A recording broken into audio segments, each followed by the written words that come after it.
بالله من الشيطان الرجيم بسم الله الرحمن الرحيم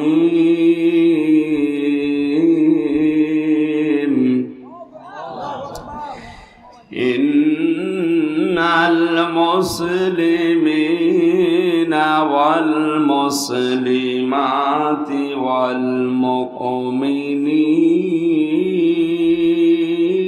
والمؤمنات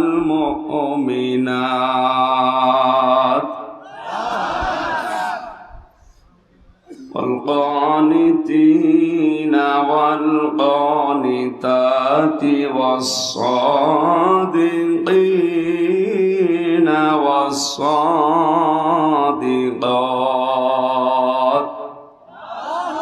والصابرين والصابرات والخاشعين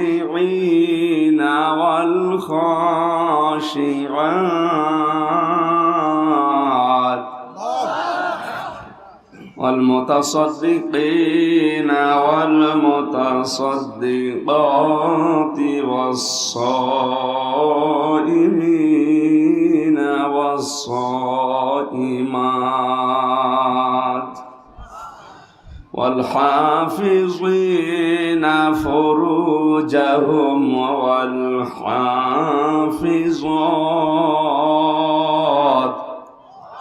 والذاكرين الله كثيرا والذاكرات أعد الله لهم مغفرة وأجرا عظيما صدقت يا ربنا মহান রব্বুল ইজ্জাত আল জালালের দরবারে শুকরিয়া জানাচ্ছি যিনি আমাদের সুস্থ রেখেছেন।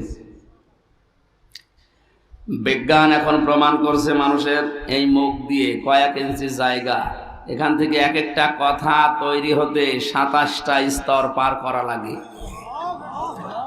আল্লাহ যে আমাদের এখনো কথা বলার মতো শক্তি, ওই যোগ্যতা ঠিক রেখেছেন, খুশি হয়ে বলছে আলহামদুলিল্লাহ। পৃথিবীতে যত দয়া আল্লাহর আছে, সবচাইতে বড় দয়ার প্রমাণ হচ্ছে কোরআনে কারিম দেওয়া, এরপরে মানুষকে কথা বলার যোগ্যতা দেওয়া। এটা আল্লাহর বড় নিয়ামত। আল্লাহ পাক বলেন আর রহমান আল্লামাল কোরআন খালাকাল ইনসানা আল্লামাহুল বায়ান। আমি রহমান, আমার যত দয়া আছে সবচাইতে বড় দয়া হচ্ছে কোরআনে কারিম। তোমাদেরকে আমি শিখিয়েছি, আমি বানিয়েছি মানুষ আর তাকে কথা বলার যোগ্যতা দিয়েছি। শুধুমাত্র মানুষ বাদ দিয়ে পৃথিবীর কোন সৃষ্টি এভাবে সাজিয়ে গুছিয়ে মনের কথাগুলো ব্যক্ত করতে পারে না। সুতরাং এই নিয়ামতটা যারাই পেয়েছি বোবা নয়। আর একবার বলেন আলহামদুলিল্লাহ। এ পৃথিবীর মানুষ আনন্দ করবে কি নিয়ে, খুশি হবে কি নিয়ে? আজকের এই অনুষ্ঠান সাজানো দেখে মনে হচ্ছে এলাকার মানুষের আনন্দ হয়েছে। قل بفضل الله وبرحمته فبذلك فليفرحوا هو خير مما يجمعون। খুব খেয়াল করে শুনবেন। আল্লাহ পাক বলেন পৃথিবীর মানুষকে আপনি বলেন তোমরা যা পেয়ে আনন্দ করো, খুশি হও, উল্লাস করো। সবচাইতে দামি সম্পদ আল্লাহর কাছে কোরআনে কারিম।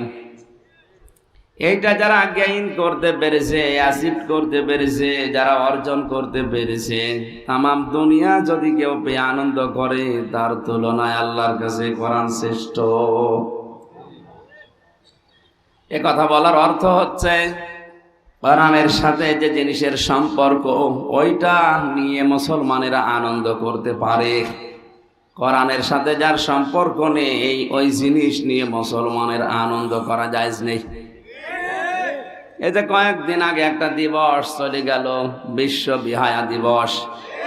এটা নিয়ে যারা আনন্দ করেছেন ওর সাথে কোরআনের সম্পর্ক আছে? হ্যাঁ, ওই ভালোবাসাকে যদি মাকে দেয়, তার বোনকে দেয়, তার স্ত্রীকে দেয়, সন্তানকে দেয়, এটা জায়েজ আছে? স্ত্রী হওয়ার আগে যদি কেউ ভালোবাসা বিলোপন করে ওটা প্রকাশ্য হারাম। শয়তানের 27টা কর্মসূচি আমি পেয়েছি কোরআনে কারিমে। ওর 1 নাম্বার কর্মসূচি হচ্ছে অপচয় করা। ও অপচয় করতে ভালোবাসে। কোরআনে কারিমে আল্লাহ জানিয়েছেন, ইন্নাল মুবাদ্দিরিনা কানু ইখওয়ানাশ শায়াতিন ওয়া কানাশ শাইতানু লিরাব্বিহি কাফুরা। অবশ্যই পৃথিবীতে যারা অপচয় করে এরা শয়তানের ভাই। পড়া কোরআন পড়ে আপনি কোন জায়গায় শয়তানের ভাই এই কাজ করলে কথা পাবেন না। শুধু একটাই কথা, যারা অপচয় করে তাদেরকে আল্লাহ শয়তানের ভাই বলে আখ্যা দিয়েছেন। আল্লাহ শুধু বলেই শেষ করেননি, কাজেও দেখিয়েছেন যে আমি আল্লাহ নিজেও অপচয় করি না। এই যে আশপাশে অনেকেই বিড়ি খেয়ে বেড়াচ্ছে, এটা অপচয় না? ওই যে বিড়ি যে খাচ্ছে এদিকে আবার তাকাচ্ছে, না লোটার বুদ্ধি আছে।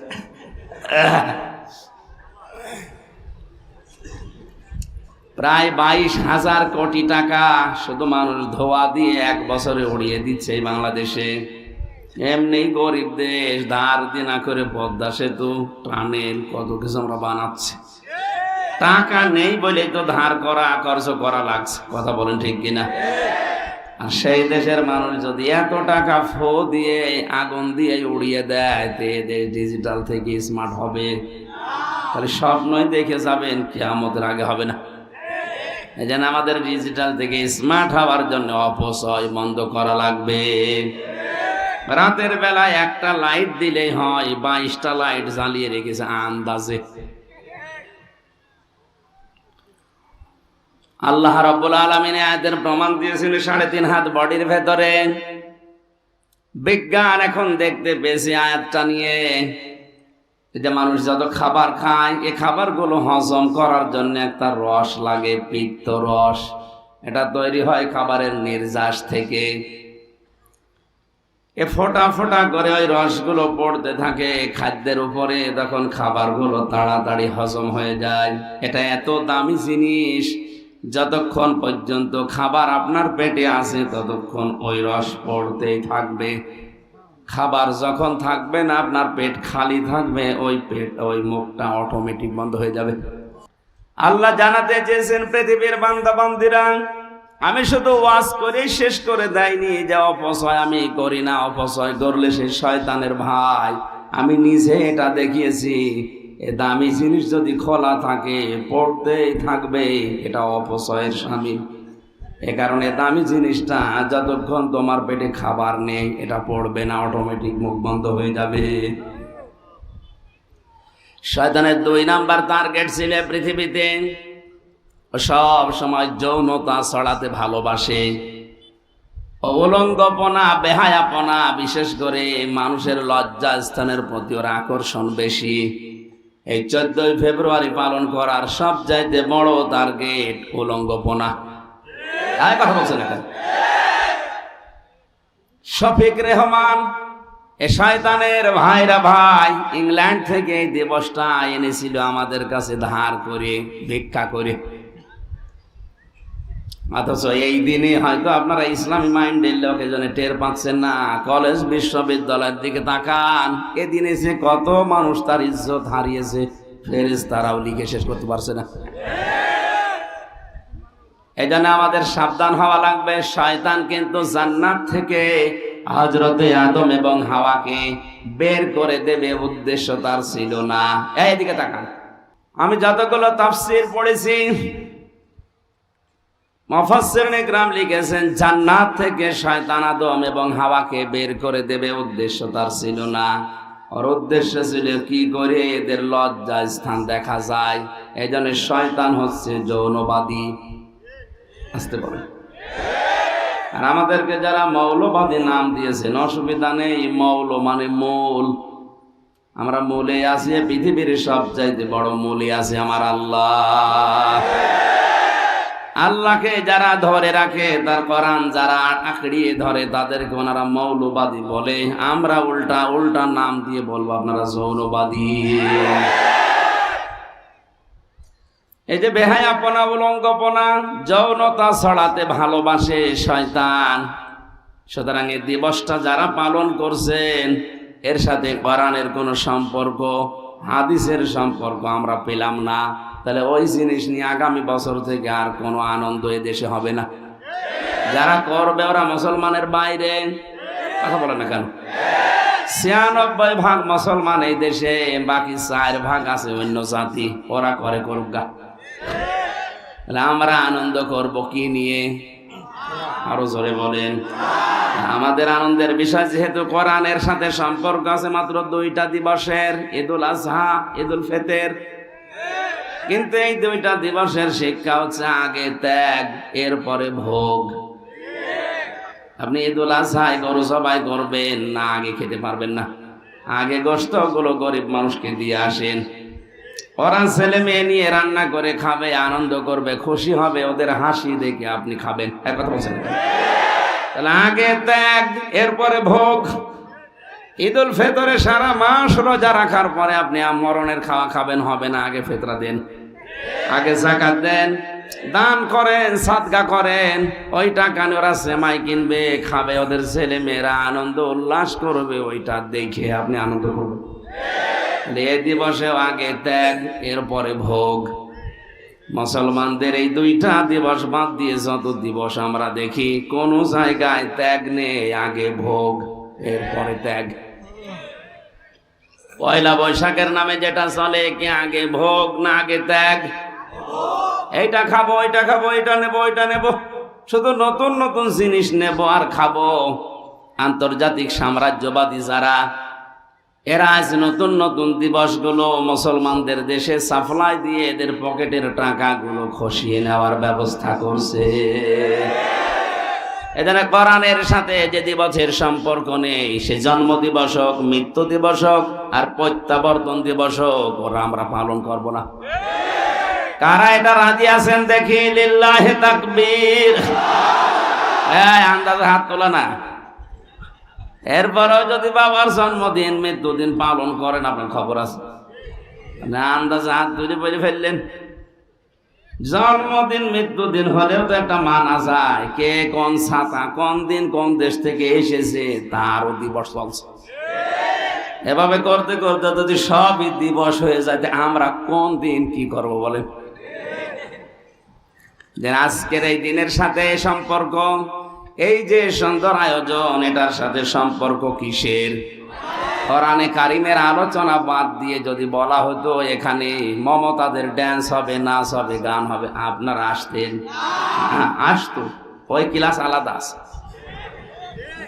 ওখানে যায় যারা থার্ড ক্লাস মানুষ, তারা সেকেন্ড ক্লাসও না। চরিত্র বলতে যাদের সেটা ফোটাও বাকি থাকে না, তার ওরকম উলঙ্গপনা নাচ দেখতে যায়। আমাদের চরিত্র শুধু না, আমাদের সবচাইতে বড় দামি জিনিস ঈমান আছে। এখানে কোন মুসলমান এরকম উলঙ্গপনা, বেহায়াপনা, যৌনতা ছড়ায় এরকম জায়গায় আর যেতে যাবেন? এরপরও ওয়াজ যেখানে শুনবেন ওখানে একেবারে ইঁদুরের বিষ খাওয়ার মতো ব্রেক করে ফেলবেন। আল্লাহ যেন আমাদেরকে আজকের মাহফিলটা কবুল করেন, বলেন আমিন। দরুদ আর সালাম পড়ছি আমাদের নবী মুহাম্মদুর রাসূলুল্লাহ সাল্লাল্লাহু আলাইহি ওয়াসাল্লামের প্রতি। একবার দরুদ পড়লে আমরা জানি, মান সাল্লা আলাইয়া ওয়াহিদান সাল্লাল্লাহু আলাইহি আশরা, মহান আল্লাহ তার দিকে 10 বার তাকিয়ে থাকে। কয়বার? এই জন্যই তো প্রথমে একবার দরুদ পড়ে নিলাম। হয়তো এই বগুড়া, নওগাঁ, রাজশাহী এলাকাতে অনেকে দরুদ এটা পড়তে চায় না, দরুদ ইব্রাহিম পড়ে, এটা উত্তম দরুদ। দরুদ পড়া যাবে না, এ ফতোয়া আপনি দিতে পারবেন না, কারণ এর ভেতরে যে কথাগুলো আছে ওইটাই মেন। আপনি এখানে বসে এক বাক্যে জবাব দিয়েছেন, আল্লাহুম্মা সাল্লি আলা, হে আল্লাহ তুমি রহমত নাজিল করো, আলা মুহাম্মদ, মুহাম্মদের উপরে। আল্লাহ যেন ছাত্রের মতো আমাদের জিজ্ঞাসা করছে, তোমরা যে কামনা করলে যে রহমত নাজিল করো মুহাম্মদের উপরে, কে এই লোকটা কে? আমরা যেন সবাই স্বতঃস্ফূর্ত ভাবে জবাব দিয়েছি, সাইয়্যিদিনা মুহাম্মদ, আমাদের নেতা। এই কথা বলা লাগবে। আমরা কিন্তু কেউ বলি নাই তিনি আমাদের আবি, আমাদের বাবা, না। কেউ আমরা এই কথা বলি নাই তিনি আমাদের চাচা, তিনি আমার ভাতিজা, তিনি আমার সন্তান, এই জন্য আপনি দয়া করেন না। এক বাক্যে সবাই জবাব দিয়েছে। আপনি রাজনৈতিক ভাবে আদর্শ আপনার আলাদা থাকতেই পারে, কিয়ামতে নবীর সুপারিশ ছাড়া জান্নাত পাবেন না, এটা বিশ্বাস করেন তো? এক কথা বলা লাগবে, বিশ্বাস করেন? এই বিশ্বাসের কারণে আমরা সবাই বললাম সাইয়্যিদিনা, হে আল্লাহ তুমি রহমত নাজিল করো ওই মুহাম্মদের উপরে যিনি আমাদের নেতা। সূক্ষ্মভাবে একটা কথা বলছি, খেয়াল করেন আলেম যারা আছেন, হযরতে আদম থেকে কিয়ামত পর্যন্ত যত মানুষ আসবে, কোন মানুষকে আল্লাহ নেতা বলে ডাক দেননি। সমগ্র মুহাম্মদ রাসূলুল্লাহকে আল্লাহ নিজে বলেছেন, ইয়াসিন, হে নেতা। হে কি? হে নেতা। আল্লাহর ঘোষিত নেতা পৃথিবীতে একজনই। এখানে আয়াতের তাফসীর পড়তে গিয়ে দেখেছি, পৃথিবীতে কিয়ামত পর্যন্ত যদি মুসা নবী, ঈসা নবীও আসে, আর মুহাম্মদ রাসূলুল্লাহকে তার নেতৃত্ব বাদ দিয়ে কেউ যদি মুসা নবী কেউ গ্রহণ করে, ও জাহান্নামে যাবে। এই কথা বলা লাগবে। আপনি কি বুঝে শুনে হ্যাঁ বলছেন? টের পাচ্ছেন ও কথার ওজন কত? মুসা নবীর মতো এত বড় পাওয়ারফুল নবী, যিনি আল্লাহর সাথে কথা বলতেন। হযরতে ঈসা, যাকে রূহুল্লাহ বলা হয়, আল্লাহর সৎকারে দুনিয়ায় এসেছেন।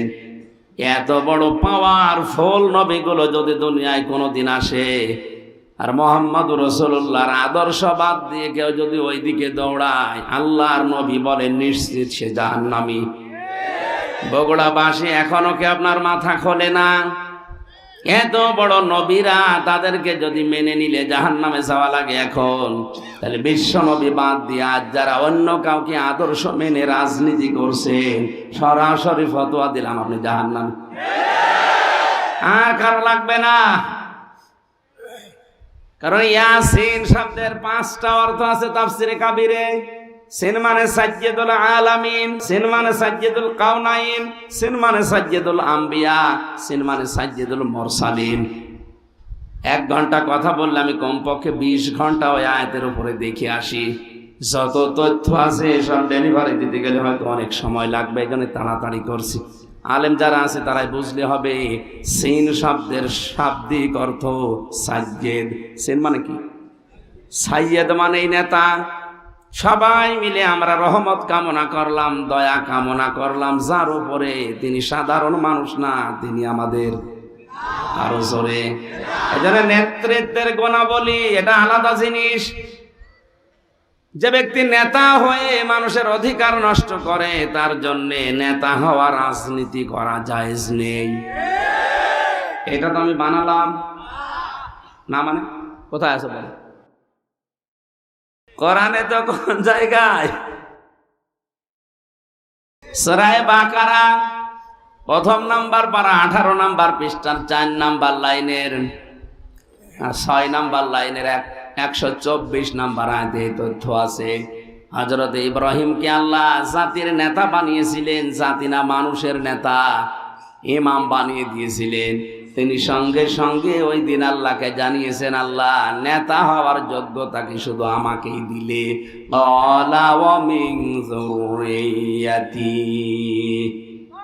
নাকি কিয়ামত পর্যন্ত আমার সন্তানাদি যারা দুনিয়ায় আসবে এরাও পাবে? আল্লাহ ওই দিন সাফ জানিয়ে দিয়েছেন, ক্বালা লা ইয়ানালু আহদিজ জালিমিন। এই যে ইয়ানালু, এটা মুসারে বর্তমান, ভবিষ্যৎ, প্রেজেন্ট, ফিউচার। আল্লাহ পাক বলেন, হ্যাঁ নেতৃত্ব দিতে তোমার সন্তানদের ভেতরে মানুষ পারবে, কিন্তু যারা জালেম তাদের জন্য আমার কোনো অঙ্গীকার নেই। এই আয়াত দ্বারা বোঝা যায় জালেমদের জন্য নেতা হওয়া, রাজনীতি করা হারাম। আর এখন সারা দুনিয়ায় যত বড় জালেম হয় সে তত বড় নেতা হয়।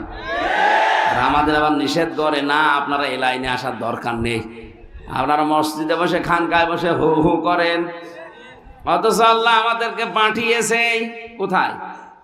এই জমিনে। কোথায়? ইন্নী জাইলুন ফিল আরদি খলিফা, অবশ্যই আমি খলিফা পাঠাতে চাই জমিনে। কোথায়? বগুড়াবাসী, আপনার মেধা যদি থাকে, আপনি যোগ্যতা থাকলে মিলান। আল্লাহ কিন্তু ইন্নী জাইলুন ফিল মাদারিসি খলিফা বলেননি যে মাদ্রাসায় খলিফা করে পাঠালাম। ইন্নী জাইলুন ফিল খানকা খলিফা, তোরে খানকায় পাঠালাম, তুই খলিফা হয়ে যা। ইন্নী জাইলুন ফিল মাসাজিদি খলিফা, মসজিদে পাঠালাম, শুধু ওখানে দায়িত্ব পালন করলে শেষ হয়ে যাবে না, আপনাকে পাঠিয়েছেন আল্লাহ জমিনে। কোন জায়গায়? আরো জোরে বলেন কোথায়? বাংলার মুসলমানেরা আজ আমরা জমিনে নেই, এই জন্য জালেমরা জমিন ফাঁকা পেয়ে 180 মাইল বেগে চালাচ্ছে, যখন যা মনে আসে তাই করছে। এক কথা বলছেন, অত বোঝার দরকার নেই, হালকা বুঝে দেখেন তো। আজ আমরা জমিনে নেই, জালেমরা আজ জমিনটা ফাঁকা পেয়েছে, মন মতো যা লাগে তাই করে। আমরা যেহেতু খানকায় আছি, ও খানকার খলিফা হয়ে বসে আছে। ধরে খানকার খলিফা হওয়ার জন্য কে বলেছে? ধরে বলেছে আল্লাহ জমিনের খলিফা হওয়ার জন্য। এই শব্দটা গাছ বিকৃত করে এমন একটা অপমান জায়গায় নিয়ে গেছে, যারা চুল কেটে দেয় তাদেরকে অনেক এলাকায় খলিফা বলে। কাপড় সেলাই করে ওলাও নাকি খলিফা।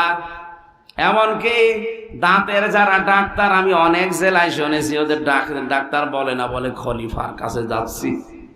কোথায় নিয়ে গেছে শব্দগুলো? অথচ পৃথিবীর শ্রেষ্ঠ সৃষ্টি মানুষ, তারা এ জমিনের খলিফা।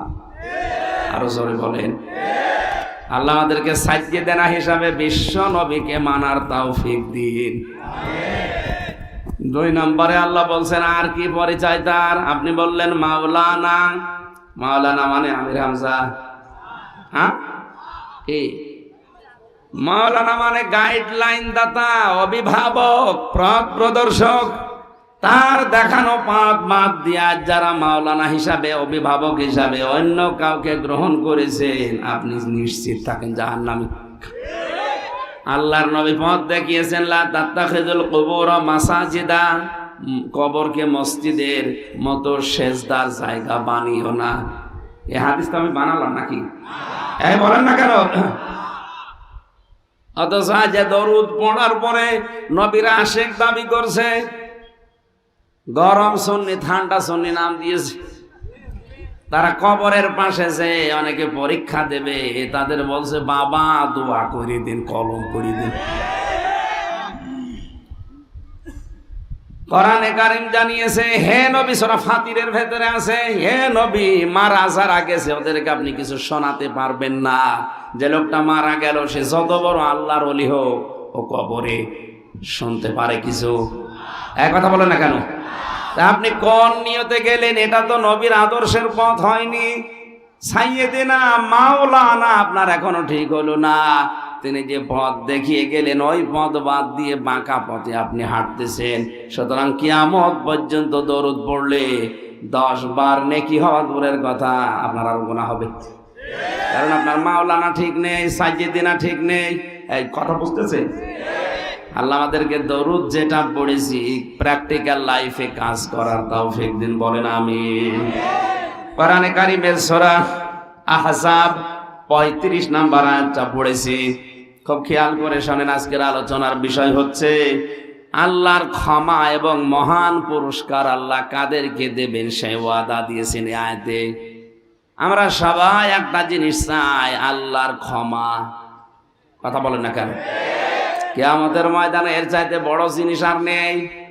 আল্লাহ পাক যে বিচারের সিস্টেম বানাবেন, 3টা ধাপ করবেন। এই তাকান, আল্লাহর বিচারের সিস্টেমে ধাপ হবে কয়টা? সবাই বলেন। 3টা। অনেকে আজ বাংলাদেশের বিভিন্ন জেলায় ছড়ায় যে কিয়ামতে এক একটা পীর সাহেব, এক একটা দয়াল বাবা লক্ষ লক্ষ মুরিদ নিয়ে মিছিল সহকারে উঠবে। আর এটা বিশ্বাস করে অনেক গ্রাম্য মানুষ, মনে করে না এ বাবাই রব, বাবাই সব। অথচ কিয়ামতে কথাটা পুরা মিথ্যা কথা, কোরআনের সাথে সাংঘর্ষিক। সূরা মরিয়ম 95 নম্বর আয়াত, অকুল্লুহুম আতিহি ইয়াউমাল কিয়ামাতি ফারদা। আল্লাহ পাক বলেন কিয়ামতে প্রতিটি মানুষ আমার সামনে দাঁড়াবে স্রেফ একা একা। কয়জন করে বলেন বলেন? তাহলে যারা বলে কিয়ামতে মিছিল সহকারে পীর সাহেব আসবে, আয়াতের সাথে মিল আছে? আছে না, ফোটা পড়ের মিথ্যা। হ্যাঁ, আয়াতের দ্বিতীয় সিস্টেমে ধাপ যেটা আল্লাহ বানাবে, তখন আর আপনাকে এবার একা ডাকবে না, এবার ডাকবে আপনার নেতার সাথে। ইয়াওমা নাদউ কুল্লা উনাসিম বিইমামিহিম ইলা আখিরি আয়াত। সূরা বনী ইসরাঈল 82 নম্বর আয়াতের 72 নম্বর আয়াতের প্রথম অংশে আছে আল্লাহ পাক বলেন কিয়ামতের ময়দানে প্রতিটি মানুষকে আমি আল্লাহ ডাক দেব আমার কাছে বিচার করার জন্য তার নেতার সাথে। এবার আগে নেতাকে, এরপরে কর্মীকে। আপনি একটু ভাবেন তো, আপনি যার পেছনে চলেন, যে নেতাকে মেনে চলেন, আপনি যে দল করেন করেন, আমি নিষেধ করছি না। এই আয়াতটার সাথে মিলান কেন? এই আয়াতটা বিশ্বাস করেন তো? হ্যাঁ করেন। কিয়ামতের দিন আপনাকে এবার দ্বিতীয় ধাপে কিন্তু আর একা ডাকবে না, এবার ডাকবে আপনার নেতার সাথে। আগে নেতা, এরপরে কর্মী। আপনার বিবেক কি বলে? আপনি যার পেছনে আছেন ওকে যদি আল্লাহ দেখে, আল্লাহর আগে রাগ হবে। এ কথা বলেন না কেন? কারণ তার মাথা থেকে পা পর্যন্ত সুন্নতের কোনো বালাই নেই। আর আপনি তার পেছনে স্লোগান দিয়েছিলেন, আমার নেতার চরিত্র ফুলের মতো পবিত্র, নামাজ পড়ে না এক ওয়াক্ত। এরকম নেতার পেছনে যারা আছেন, বিবেক দিয়ে ভেবে বাড়ি যান, আমার উপর রাগ না করে। যা আপনি কিন্তু নিজেই বললেন যে ওর দিকে তাকালে আল্লাহ মাফ করবে না, আপনি তাহলে ধরা খাবেন। এরকম ধরা খাবেন মনে হচ্ছে কারা? হাত তোলেন তো।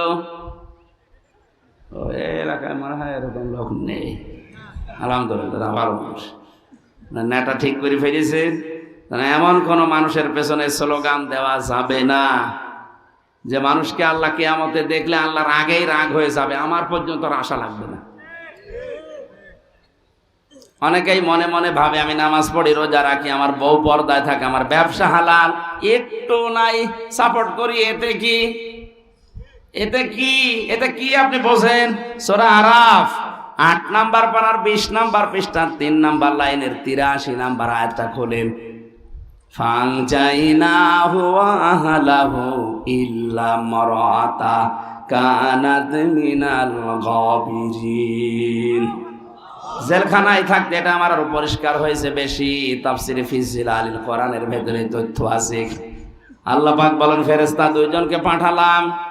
আসরের সময় লোত নবীর কাছে এসে বলে, আল্লাহর নবী, আপনার জাতি সমকামিতায় লিপ্ত হয়েছে। পুরুষে পুরুষেরা বিয়ে করে, নারীতে নারীতে বিয়ে করে। এটা যেটা বাংলাদেশে অনেকে চালানোর জন্য বিভিন্ন কায়দায় চেষ্টা চালাচ্ছে। এই যে শরীফ থেকে শরীফার যে গল্প সেবেনে, এটা কিন্তু এই লাইনে যাচ্ছে। সকালবেলা লোকটা বলছে আমি শরীফ, বিকালে বলছে না আমার শরীফা শরীফা লাগছে। শরীফা লাগলেই তো হবে না, এতটুকু লেগে যদি থাকতো, কিছুক্ষণ পরে বলবো আমি যেহেতু শরীফা তাহলে আমার মহিলা হোস্টেলে সিট দেন, আর আমি যেহেতু শরীফা আমার ভাবের কাছে থাকতে দেন। যে মহিলা হোস্টেল আপনার মেয়ে আছে, আপনার বোন আছে, আপনার ফুফু আছে, কথা বলেন। এ লোকটা যতই শরীফা দাবি করুক, মাল কি? মাল কি? যে মহিলা হোস্টেল আপনার মেয়ে, আপনার বোন, আপনার ফুফু আছে, ও মাল যতই বলুক আমি শরীফা, অত আসল জিনিস শরীফ। ওখানে থাকলে আগামী 10 বছরে জারজ দিয়ে দেশ ভরে যাবে। আর এটা যদি একবার হাইকোর্টে কায়েম করে ফেলতে পারে, আপনি তখন কিছু বলতেও পারবেন না, বললে আপনার বিরুদ্ধে মামলা হবে। কোন দিকে যাচ্ছে এই কথাগুলো তুলে ধরলে তখন বাতিল আর রাম আর বামরা বলে এ বুঝে ফেলিস, এরা আগে আটকা। এই কারণেই তো 3 বছর আপনি আটকিয়ে রাখলেন। তাছাড়া আমি আপনার মেয়ের দিকে তাকিয়েছি, আমার জীবনে চুরির অপরাধ আছে, ডাকাতি আছে, টাকা পাচার করা আছে, আপনি নিজের বিবেক থেকে বলেন, আপনি কোন অপরাধে আমাদের রাখলেন 3 বছর? বলতে গেলে মানে জানে যে বুঝে ফেলেছে, জাতিকে জানিয়ে ফেলবে, আগে এর ধরে রাখে। জাতি সতর্ক হও, লূত নবীর জামানায় কিন্তু এই গুনার কারণে ধ্বংস হয়েছে তারা। ফেরেশতা 2 জন এসে বলে, আল্লাহর নবী মাগরিবের আগে এখান থেকে চলে যান, গজব নাযিল হবে মাগরিবের সময়, কিন্তু সাবধান আপনার স্ত্রীকে সাথে নেবেন না। প্রশ্ন আসতে পারে, লূত নবীর স্ত্রীর চরিত্র খারাপ ছিল না? পৃথিবীর কোন নবীর স্ত্রীদের চরিত্র খারাপ না। কোন হারাম রক্তের ভেতরে আল্লাহ নবীদের রক্ত প্রবেশ করার নাই। হ্যাঁ, তাদের চরিত্র ভালো ছিল, তারা চরিত্রহীনা ছিল না। কিন্তু লূত নবীর স্ত্রী তলে তলে এই সমকামী যারা, এই প্রকাশ্য পাপে যারা লিপ্ত, তাদেরকে নিচে নিচে সাহায্য করত, সাপোর্ট করত।